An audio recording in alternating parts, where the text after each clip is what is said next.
When we add in the book of Job, now we have the total picture of wisdom in God's eyes. And remember, wisdom means how we live a full life, what it means to live a full life. In the book of Proverbs, we see that living a full life means having integrity, showing diligence. It means being diligent in seeking God. It means being fair in all our dealings. We see in the book of Ecclesiastes that these good things are not always rewarded in the way they should be in this life. We see that evil things are not always punished in the way they should be in this life. But then Solomon concludes, at least we ought to behave righteously because God's judgment is coming. There's sort of this negative motivation of God's judgment will come to you, so you might as well, you should do what's right.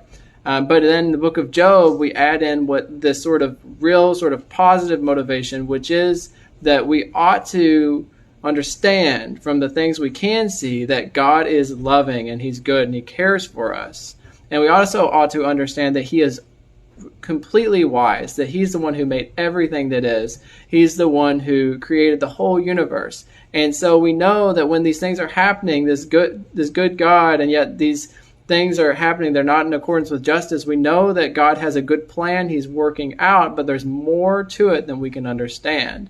And this is the picture of wisdom, that we ought to do good because God will judge one day, and God is working out a bigger plan that includes us.